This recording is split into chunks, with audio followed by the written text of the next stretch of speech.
Well, hello and welcome to that favorite hour of the day where you sit back and we bring the topics and discuss it. And today's topic is quite deep and quite sensitive. We're looking at the increase in sexual violence against women, domestic violence generally.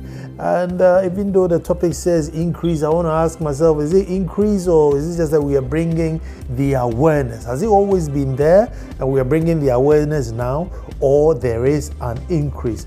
But maybe because of social media and WhatsApp, we're able to, come close to these victims as quick as sometimes maybe even in real time, where you see this woman who purportedly had stolen 1,100, how specific they were, stripped naked in Kumasi, beaten up. Nobody, as at now, has reported the 1,100 cedis missing. Those who were beating him up didn't know where she stole the money from, but they beat him up. But then just the news this morning, as a 14-year-old girl that's battling for life because she was defiled by 5 men.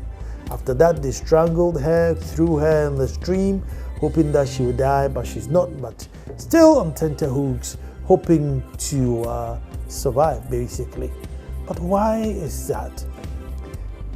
Issues of domestic violence don't get enough attention. You don't hear many prosecutions with regards to this nature. What's happening in this sector? Because, defilement is one of the most serious crimes the world over. Here we are treating it as if it's a petty theft, like pickpocket. Well, we're going to find out why it is we have gotten here with this heinous crime staring at our face and in these numbers. My name is Nkawkaw the fourth. When I come back, I'll introduce my fine guest, and we are talking about sexual violence in the increase. Don't move.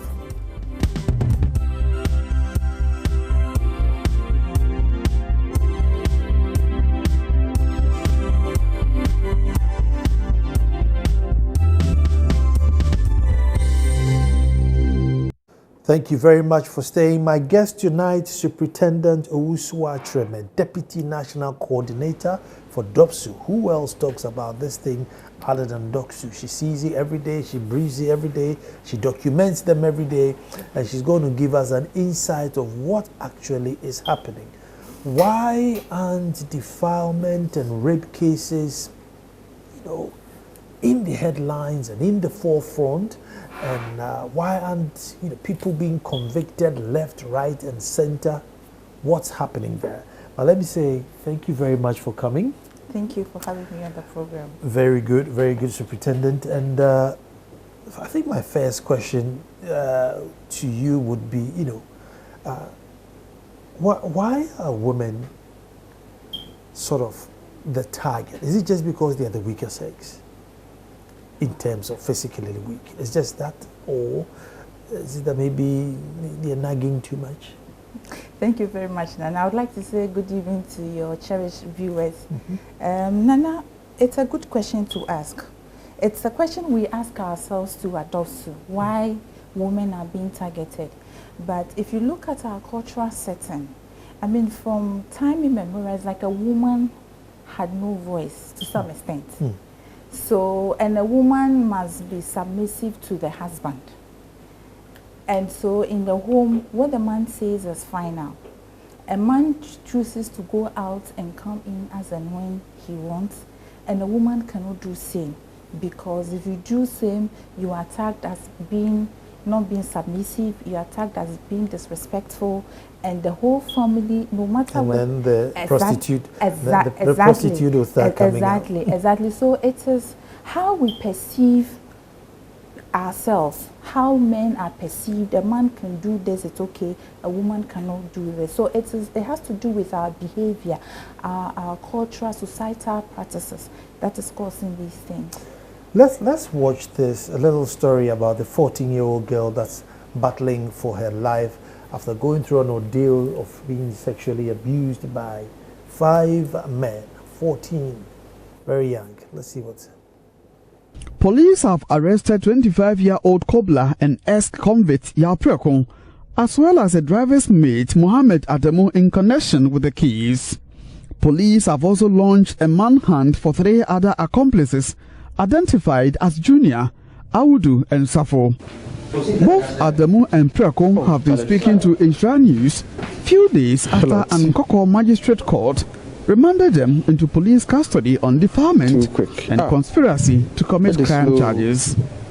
Despite the two pleading for leniency, they say they were never satisfied sexually from that incident.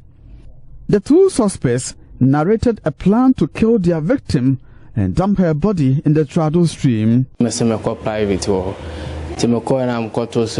I was attending to nature school at the news station. The people were already in the act near the river and I joined them. It was this man who asked me to kill her after the sexual act.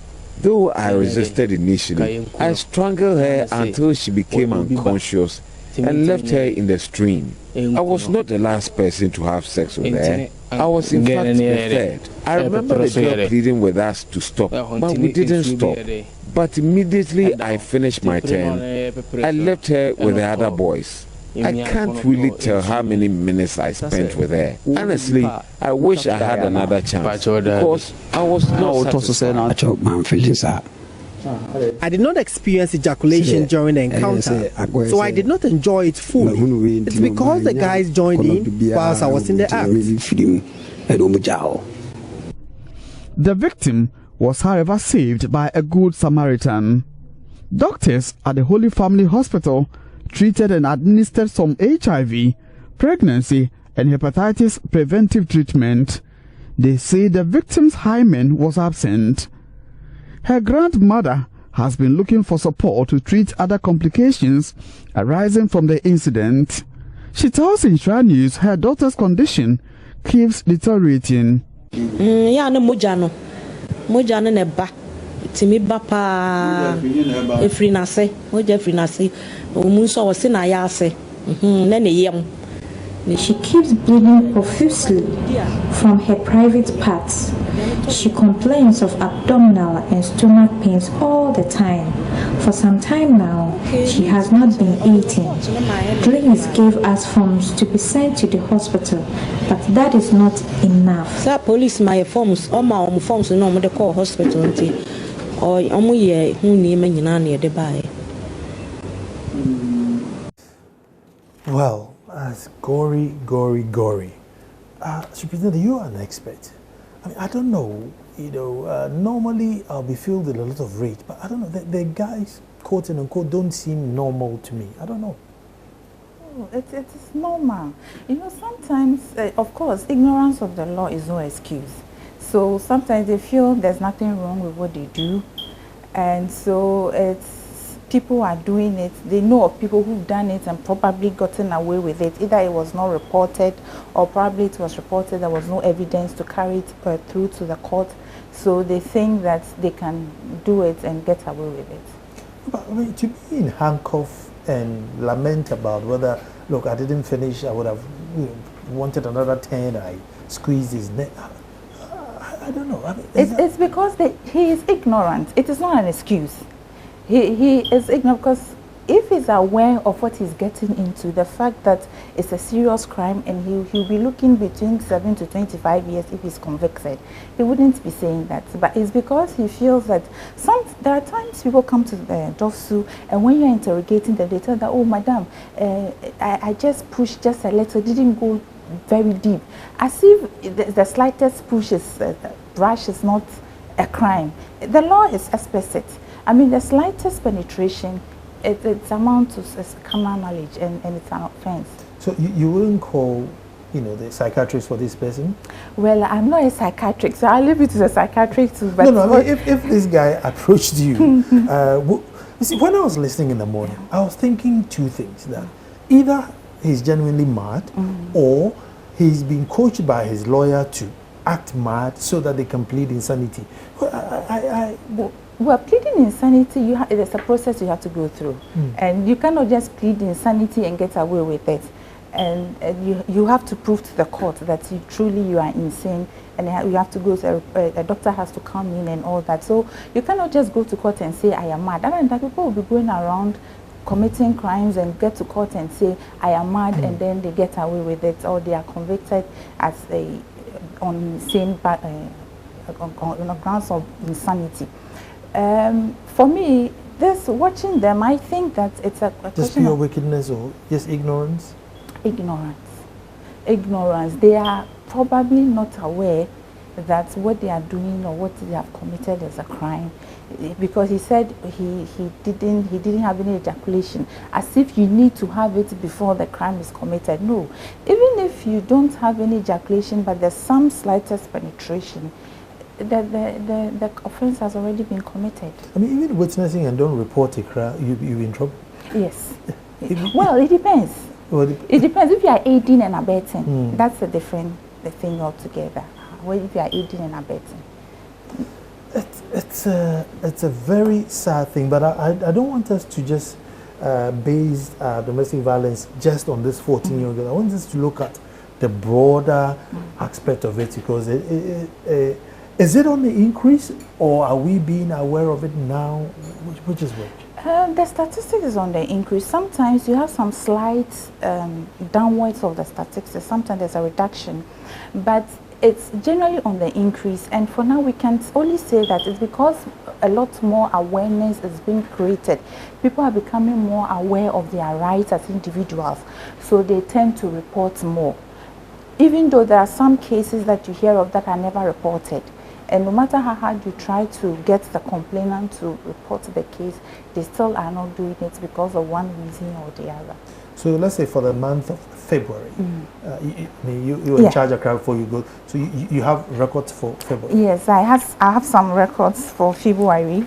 For instance, in the month of February, defilement alone, we had 22 cases reported. Just February? Just February. And it's just Accra or Ghana, the whole Ghana? Oh, no, Accra. Just Accra, 22. Defilement? Defilement, yes. And almost every week, almost every day, there is a case of defilement. Worst case scenario, it's once a week. And the ages mostly are between around 3, 5, 6, 7. You get occasionally 15-year-old being defiled, but you get as young as 2 years, 3 years. And interview them is a bit difficult because they are limited in terms of their words, language, how to express themselves. Some of them can really express themselves well, so it becomes a bit easier. But those that are unable to express themselves, it becomes very difficult to interview them. Superintendent, I don't know, is it mentally challenged? Is it what? I don't know. What will make?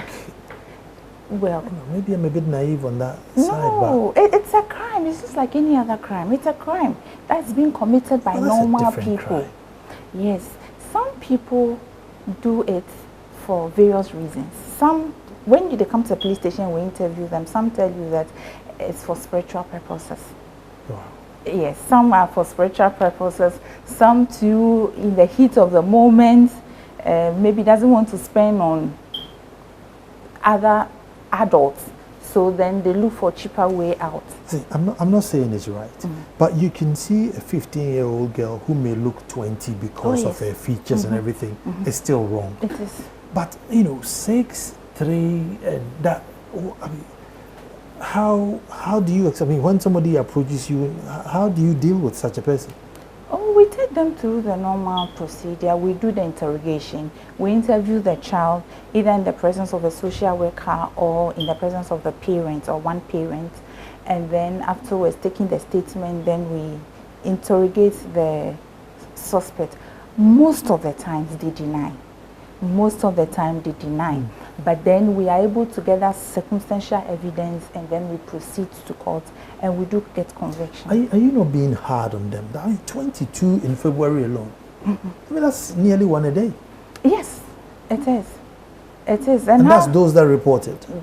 These are not the ones that went to Ahimfie and exactly. Church houses and stuff. Exactly, exactly. These are cases reported. So we can imagine those that happen that are not reported to the police, or the police are unaware. Because sometimes what happens is that when there's this defilement, for instance, recently there was a case that was reported to my office through Adwa Bema of Wise, and when the case was brought before us, at a point in time, you realize that the complainant doesn't want to move on with the case. That's another one. Exactly. That's another one. Exactly. So you and the child is below 4 years old. It's below 4 years. So you can imagine. And the mother doesn't want to carry on. Because there are strings from home. People are pulling strings. People are putting pressure on her that, oh, you know, because of A, B, C, D, let's leave it and settle it at home. Can Dovsu say, I don't care whether you want to or not, I'm still going Oh, yes, we must. It's a must, because defilement is not a misdemeanor case. Defilement is it's not a misdemeanor. Sometimes, even with misdemeanor cases, we don't have the mandate to settle. I always tell people that if you go to any police station, the policeman tells you that let's sit down and settle cases. Please, the policeman is doing the wrong thing. We don't settle cases. If you want to settle cases, we will push it. For instance, if it's an assault, which is a misdemeanor, we can push it to court, and then in the court, you will tell the judge that you want to go through the ADR process, and then the judge will refer you to ADR, or you decide to withdraw it from the court, and if the judges think it's okay to do so, then it will be withdrawn. But you cannot settle it. So defilement is a no, no, no, no, no. Any policeman that settles defilement, if he is caught, will go through an internal disciplinary action. So defilement is a no-go area. So when you come and you insist, there are people who've come and they insisted that they want to settle it at home, that the family of the suspect had come to see their family and they want settlement. We insist and say no, and we push them.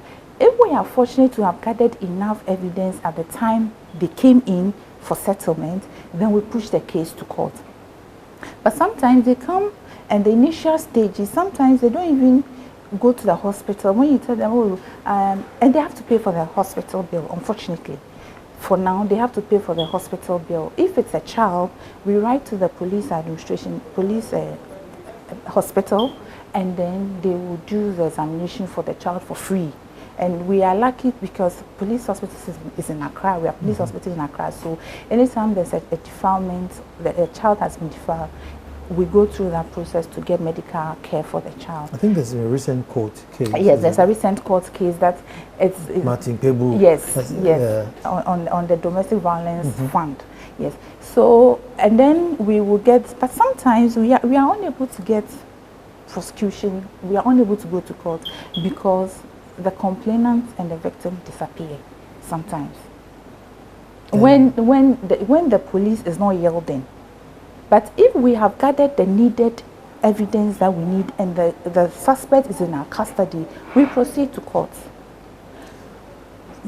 Well, I mean, what will make 22 defilements in February? Which means there's much yet to come. Yes, there's much yet to come.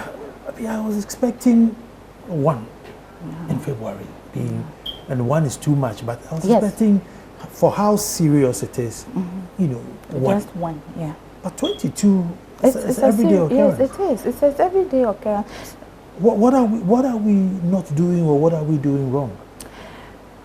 You know, these days, well, it used to be so.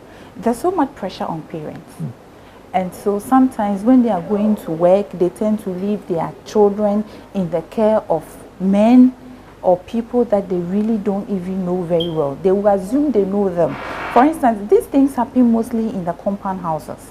For instance, you have a child who will be playing around, oh, Uncle Kweku, sorry for using the name Kweku, Uncle Kweku, Uncle Kwesi, oh, Totofi Mami, you know. So they fraternize with these young adults in their homes. And sometimes you hear them say, oh, this is my wife, oh, I'll marry her. So parents take it as a joke and all that. So parents don't think for a second that this is somebody who can harm my child. They feel like, oh, he likes the young child. He's taking the child as his daughter or son, and as a result, there's no way an adult like that can commit such an offense. So it happens at their blind side, and some of them are not very observant too.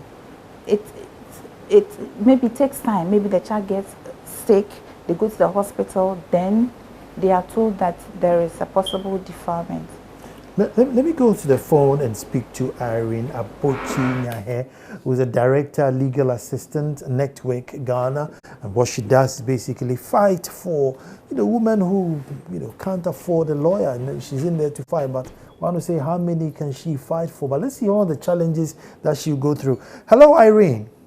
Hello, good evening. Good evening, and thank you so much for joining us. It's my pleasure. Irene, we're looking at, domestic violence, sexual abuse, generally harm against women. And once the harm has been committed, that's when you come in. Irene, what are some of the real challenges that you face? Yeah, thank you for having me.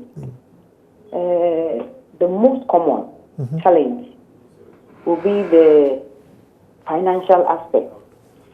For example, if a person is defiled, I was following the discussion, the person is supposed to get a medical form.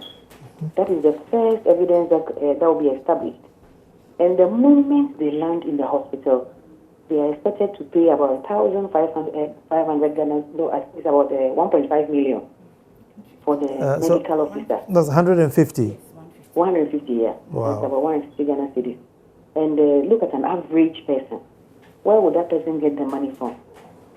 I'm glad that the officer you are speaking to spoke about police hospital. We need to send this information around for people to know that if they go to the police hospital, at least it can be assisted free.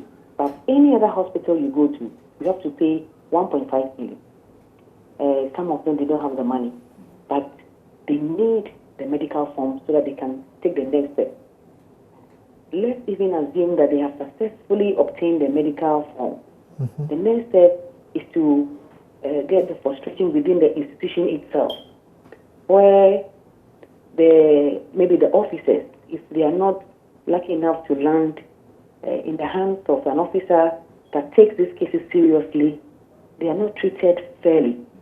Some of them are even encouraged to settle the matter. Now, if we come on board, we try to encourage them and then institute action and encourage them to take advantage of the process.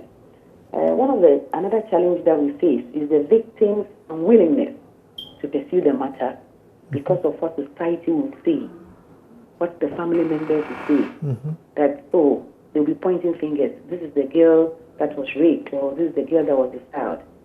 And the family members will encourage them that, listen, don't pursue this matter. The police people will be telling you, go and come, and you'll be frustrated. So they say all kinds of things to discourage the victim.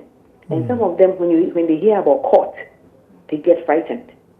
So most of them are just convinced in a way to drop the case. Wow. Yeah, but it's good that we are having this discussion. We don't need to treat the victims as if they are doing something bad. We have to encourage them. Well, a lot of them do not even have the courage to come and report. So the very few ones that are coming out, we should be able to encourage them, assist them, so that they can go through the processes. That will encourage others to also come forward, report it, and then. So if the government can even scrap completely that any hospital you go with a police form, they shouldn't even take 1 CD from you. That will be the first step that will assist with the frustrations that are in the system. Irene, I don't know if there's any, but what percentage would you say are poor, if I can use the word poor? Because it looks like if you are disadvantaged, the law is really against you. Yes. If you don't have money, you don't get justice. That is how it looks like. If you don't have the money, you don't get justice. Wow. So if you don't get the medical form, the evidence will never be established. So what evidence will you take to court to prove that you have been defiled? So it appears money drives virtually everything. We have spoken about the Domestic Violence Fund, which is supposed to be taking care of some of these problems. But we don't hear much about the Domestic Violence Fund the way we should. I work with a lot of victims, but I don't even know how to access the fund. Wow. So I think that we need to do public education from time to time. That's why I'm very happy about what we are doing this evening. You know, you will help save a lot of lives. Let us get the information out there that you can access the fund through this means, so that when some of the victims come and they don't even have the 1.5 million to go to the police station, to the hospital for the medical assessment, we quickly know that this is the next step we can take. I mean, because the victim is already struggling. Maybe she's even in school. Now, before she will have to go, going through all kinds of obstacles. So what I want to say is that our system, the structures that we have in place, is equally frustrating the administration of justice as far as domestic violence and sexual offenses are concerned. I mean, I know Martin Kpebu has gone to court, literally taking the state to court to make it easy or make the fund accessible. And yes. I think the court is given 6 months stay, that if the state doesn't come and defend, then they have to give it. But I mean, it's a very unfair system, isn't it? Because I mean, 150 CDs is that's a lot of people out of the equation. Okay. And the other angle is that, you see, when the victims are unwilling, under the Domestic Violence Act, anybody with information can come forward and assist that victim and prosecute the person, because the crime is against the state. The crime is against the state. Okay. So I was even happy when I heard the policewoman saying that you are not allowed to settle cases of defilement, which is very, very, very good. Now, if the defiled child is refusing to go to court and give evidence to the court, what happens? That is why I think that as officers, or all of us, we should be interested. We can take on that case and file the complaint as persons with information and go to the court and give evidence against the perpetrators, so that we don't have to rely entirely on the victim's willingness to give evidence to the court before any ruling is made. Sorry to cut in, but Superintendent Usua Trema, she's the Deputy National Coordinator for DOFSU. Yeah. Now, she showed me a report, if I can borrow your sheet here. And on the sheet for February, that's just last month, assault and physical abuse, 199, threat of harm, 35, non-maintenance, 28, stealing, 23, defilement is 22, just for the month of February alone, 22, rape, 9. Is there something that we are doing or not doing that makes this thing an everyday occurrence? I would rather say that we are getting even the statistics now because the education is going around that don't be afraid, don't feel ashamed, come forward, report to the police. That is why we are even getting the numbers. So, but I can tell you that even those numbers, compared to what is on the ground, is very small. Wow. Yes, it's very, very small. I just spoke to one DOFSU officer. He said some of the challenges they go through is that some pastors will come to them and say that, it is because this problem has not been brought to my attention. That is why they are at the police station. So he, as the pastor of the church, is coming to take the case home for settlement. let me bring Superintendent in here. I mean, you must have these challenges. I mean, if I put on my big kente cloth, get Ochiame with a stick, bring a couple of elders and say, look, this case, I'm going to go and settle at home. What do? Do you look at the chief and all these elders and say, no, Nana, I'm not giving you the case, or your hands are tied? No, my hands are not tied. I tell you straight up what it is. It's a defilement case. The offenses were not committed. Chief. Yes, you are the chief, but the law there's nowhere in the law, Domestic Violence Act or Criminal Offences Act, that says that if a chief walks into my office and it's a defilement case and he wants to settle it in his palace, you should allow it to go. There is no law. And the law is clear. You cannot settle defilement cases. Cases that are withdrawn For instance, as I said earlier on misdemeanor cases. So when you come very politely, I will explain to you sometimes some of these people walking through our offices asking for the withdrawal of cases to be settled at home are ignorant of what the law is. They feel it's like maybe any other case that can be discussed at home. So when they come, I'll take my time. They come to my office, I take my time, take them through and draw their attention to the fact that we should consider the victim, the child, that 2-year-old child, that 3-year-old child.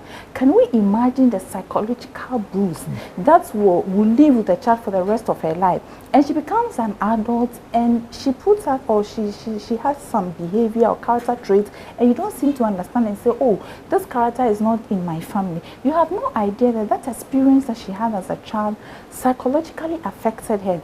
I always say that when you get hurt, maybe you get a cut on your body, we cannot see the scar, we can see the sore and try to get medication for it and get you healed. So you can see the scar on your body, but you cannot see the scar, the internal scar.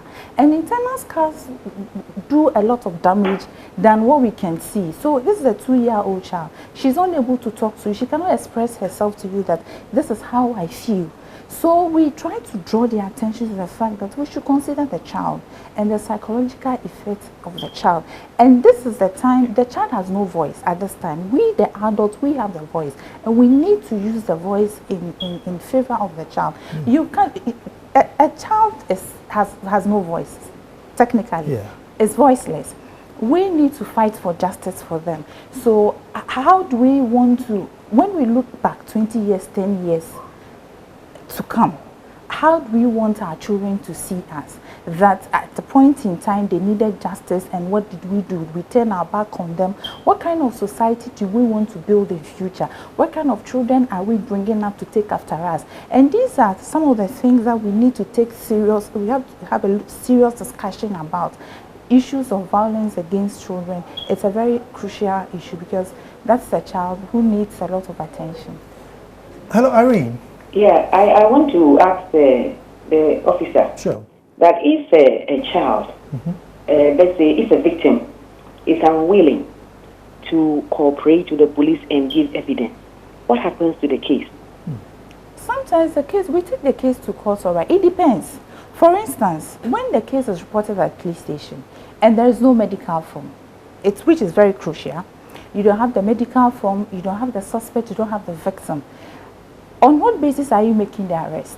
You can still go ahead and say you want to do arrest so, if you know. Right now, excuse me, I'm not stopping, but I'm assuming that everything is in place. You have your medical form, you have the statement, you have everything.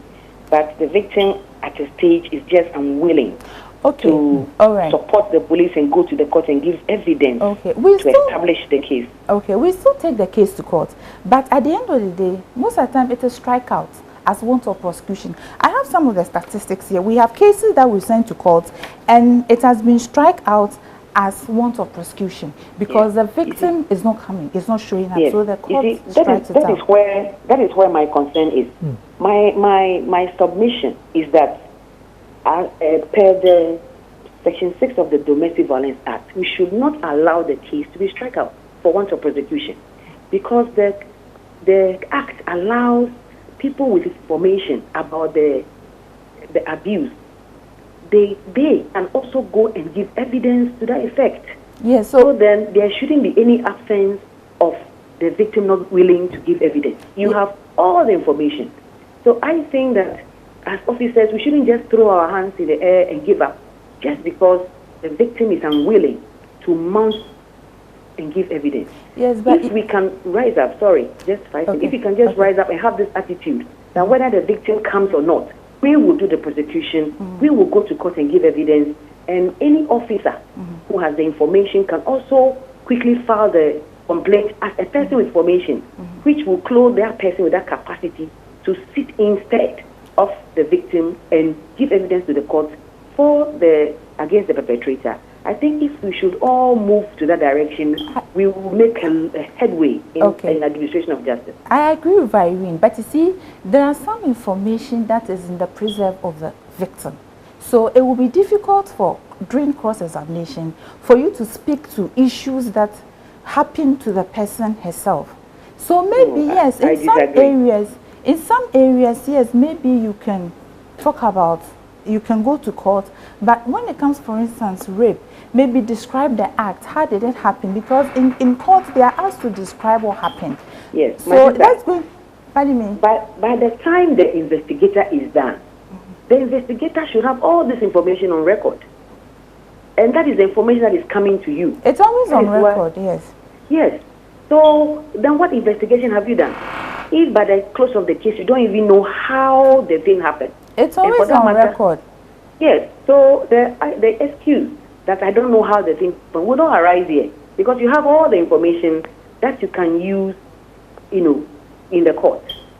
So I just want to encourage you that don't give up when the victims give up. Don't give up, because they usually do. Going to court, going to the police station is not easy. Sometimes they are in school, sometimes the parents don't even have money for the transportation to the police station. So don't just give up, because I think that we have enough provisions under our law that will give us that capacity to stand for the victims if they cannot speak or go to court and act. Well, Irene, thank you very much for that insight. Thank you very much. But I say sorry to my sister for putting her on the.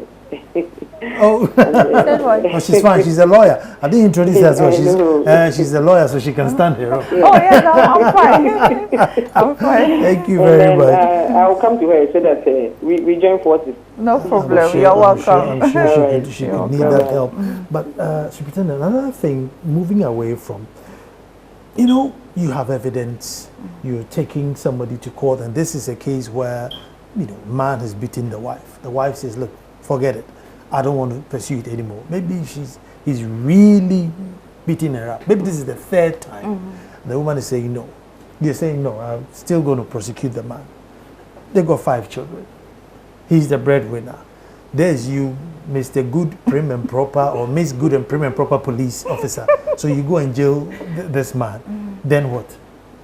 Well, yes, that is some of the challenges when it comes to domestic violence issues. But that's not the reason why we should stop prosecuting them. Because for me, it is better. What is a family? What constitutes a family? You should have a healthy family. So if you have a man who is in the house and beating you and emotionally draining you, what's the marriage about? What's the family about? There is no family anyway, because a proper family should have it should be a normal family, should be a healthy family.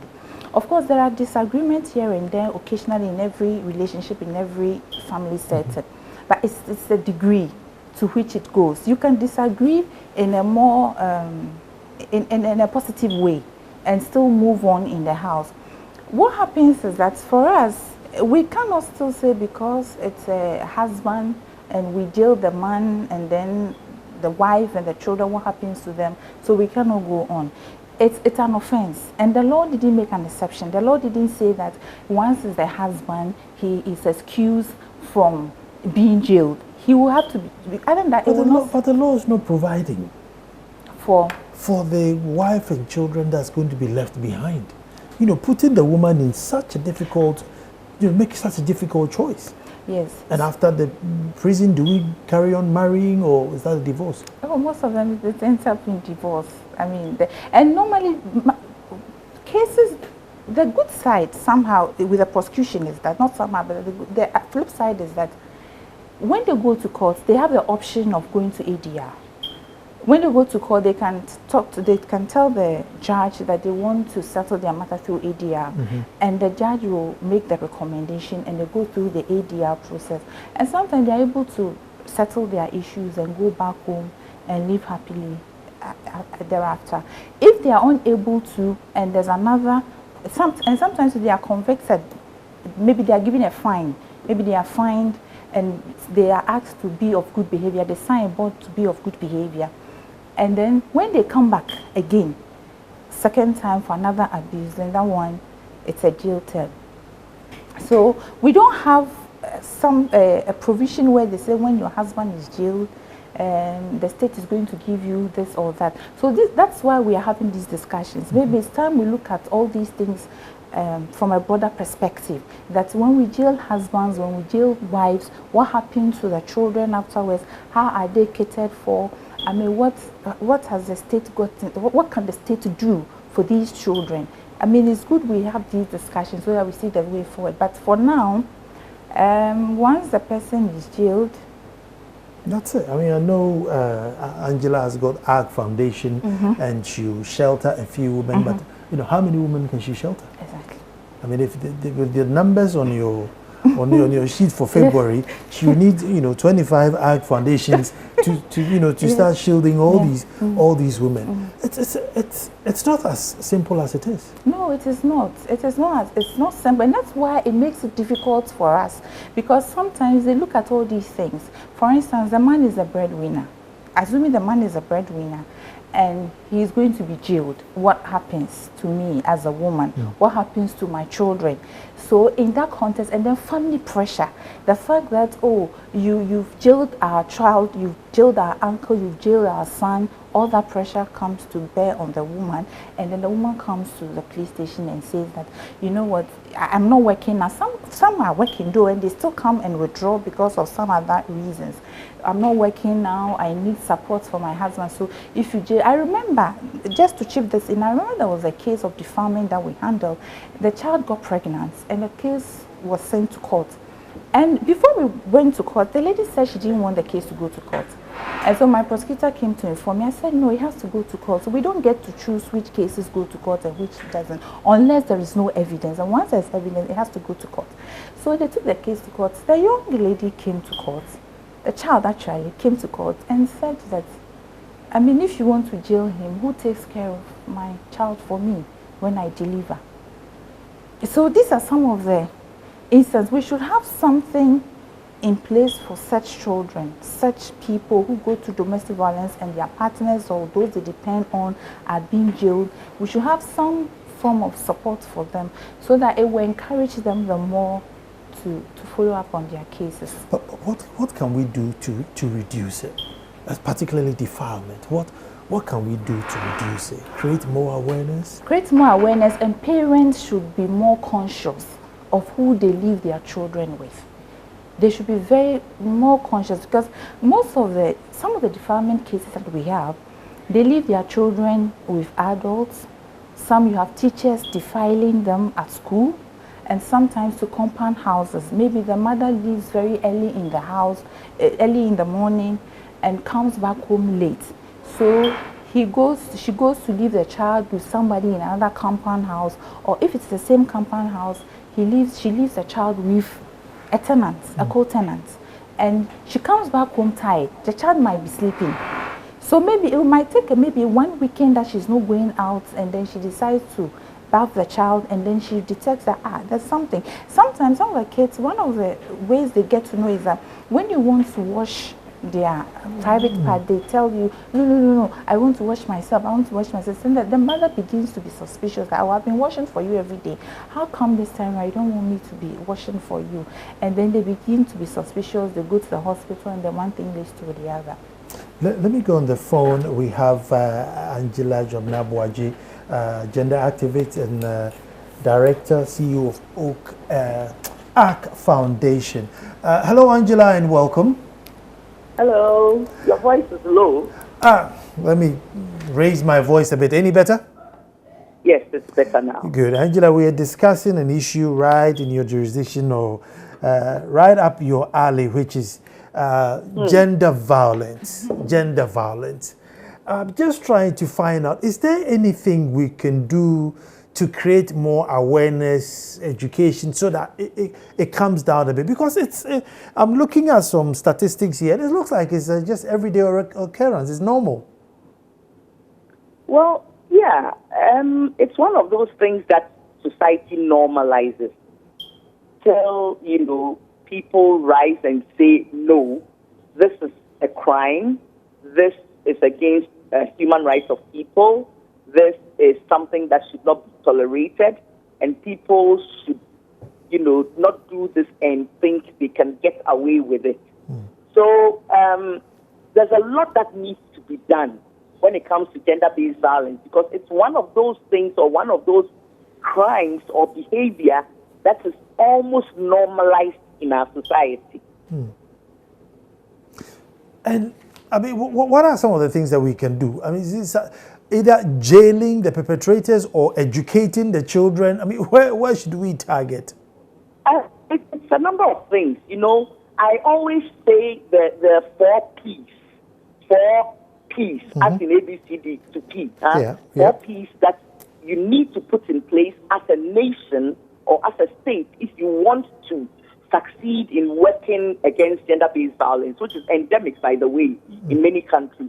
The first one is the preventive part. The preventive part comes with a lot of awareness, education, mass communication, community-based media, using all kinds of information systems to say no to that kind of violence across board, in the schools, in communities, in churches, and every place you can think about. Okay, so it's something that also needs to be consistent. That's the prevention part. Because when people get to know that, look, this is bad, this is criminal, you can't get away with it, nor can you think it's just a cultural thing, so it should be accepted. Then there is the protection part. The protection part is where the law enforcement comes in, you know, to make sure that there are arrests, victims are protected with whatever systems that they have to be able to protect them, the legal frameworks and so on. They must also be in place so that you can use them to protect those who are likely to get victimized or who become victimized by it. Then there's a provision part, and that's the part where we are failing as a country, both in prevention and provision. You know, where there are resources in communities, there are either centers or one-stop shops or enough police stations, the social welfare is working, you know, places where people can report. If they find something suspicious is going on in somebody's home or in the community, or there's a hotline, you know, those kinds of things. They are the provision part that also provides the psychosocial support that people need should they be victimized. For example, shelters, the hospitals, trained doctors, trained psychologists that can take care of these kinds of things. Then the final part is the prosecution part.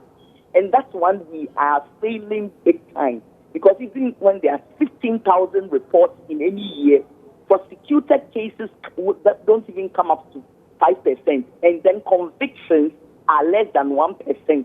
Okay?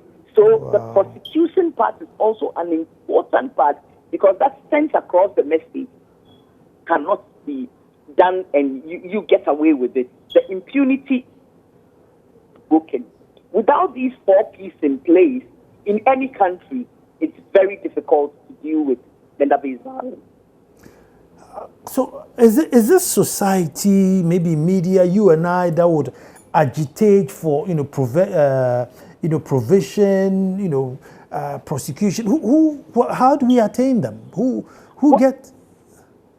Well, usually it starts with a group of people, civil society members, a group of NGOs or the media. Usually, in many countries where there's been some form of successes concerning some of these social systems and things that need to be put in place to work against gender violence and so on, it usually starts with civic action, where people agitate for laws to be put in place, for systems to be put in place. Look, before DOSU came into place in Ghana, women's organizations advocated for it, including the then 31st December Women's Organization headed by Nana Kuredu, and then the feeders and so on and so forth. So DOSU didn't just happen. DOSU happened because women moved. Before we got the domestic violence law in place, for almost 10 years, women's organizations were at it, writing the proposal, seeing the government, going to parliament, blah, blah, blah, until the domestic violence law was passed. If we need any change in any of our criminal laws, usually the media or some civic organizations would move concerning it. So you would realize that a lot of that work too has died down. Okay? And the moment this kind of work dies down, then all the issues come back again in full force. Wow. Because of time, let me say thank you very much here, and there's a lot of insight there. Thank you so much. But you're welcome. Let me come to studio prosecutions. As I say, for 15,000 cases reported, 5% get prosecuted, and 1% just. So that's a huge margin. Yeah, it is. We have a lot of cases in the courts. The court system. It takes a little bit of time to. They don't fast track it for you? No. Because of the nature of the. We have in Accra. We have a domestic violence court that our cases go to, but we have a lot of cases. Other people also come there. We have other cases there as well. The problem is, as I indicated earlier on, that some of them, like I have some of them here before me, some of the cases that we have prosecuted, and some of them are strikeouts, as I indicated earlier on, for want of prosecution, and some too, because it has been referred, strikeout as settled. Some too they refer some to the ADR session. Sometimes, as I indicated earlier on, when you take the case to court, the victim disappears and the complainant disappears as well. And sometimes too, you realize that the evidence gathered is slim. Sometimes you the police, you believe the story the complainant is telling you, the victim is telling you, but you cannot get enough evidence to back, and the evidence you might gather so if they don't have that 150 for the report, you're stuck. If we don't have, if the victim hasn't got the 150 for the medical report, yes, that is the first. Stuck. Yes, that's the first. Because you can be dishing out 150 to everybody who comes. Exactly. So that's the one major problem. So for those of us in Accra, we are fortunate to have the police hospital. We just write a letter to the director for police at the hospital, and then he will allow them. Because of time, assuming somebody is watching us and they are suffering any of these, what should they do? Walk to any police station, or they have to go to DOPSU? They can, if it's a domestic violence case, they can go to DOPSU, but they should go to the nearest police station and then ask for assistance. And they shouldn't take any money from them? No. If you go to any police station and the policeman demands money from you, you are not supposed to give the person. The policeman is paid at the end of the month. You see, civilians and victims, complainants must help the police. You must report to the person. And if you have to do any police report, you go to police hospital. Government hospital. Government hospital. Any government hospital. Any government hospital. Well, all too soon, that's what time will allow us. Superintendent Owusua Cheme, Deputy National Coordinator for DOPSU, full policewoman and also a full lawyer, let me add, full lawyer. So find where she is and go make a report to her. As you can see, she's a very well-balanced woman and she will help you out. Well, the number I give you every day is 0243 2001 024360 2001. Tante's Fashions, they make my shirts for me. Give them a call. They have a huge discounts running, and get a discount for yourself. Thank you so much for coming. Tomorrow we're back to do this all over again.